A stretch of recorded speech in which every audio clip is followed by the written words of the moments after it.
شیطان یو ځل ځان دی الکانو ته خر کړی چې ځان په خر کړو نو الکان په سورېده چې سورېده په زینو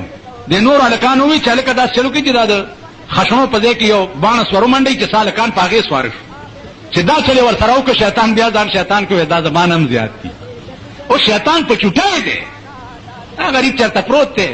پارام پروت دی دمر اولاد مونږ پیدا کړیو د مولا په شکل کې پیدا کړیو د پیر په شکل کې پیدا کړیو د میا په شکل کې پیدا کړیو د شیخ په شکل کې پیدا کړیو د حکومت په شکل کې پیدا کړیو دمر اولاد پیدا کړیو چې هغه غریب ته ضرورت هم نشته او دو جنگول زمونږ د ګسې ګوتې کار دی دو جنگول زمونږ د ګسې ګوتې کار دی یعنی په منټ کې به ته وګورې دوه په جنگ دا د شیطان کار دی کنه وای په ایمان مونږه کوو کنه ها غیبت چا پسې کول د زنا نه سخته ګناه ده الغیبت اشد من الزنا د زنا نه سخته ګناه ده زمون 24 غنټې غیبت کار دی کنه ها نو شیطان مونږه ټل تکړه دی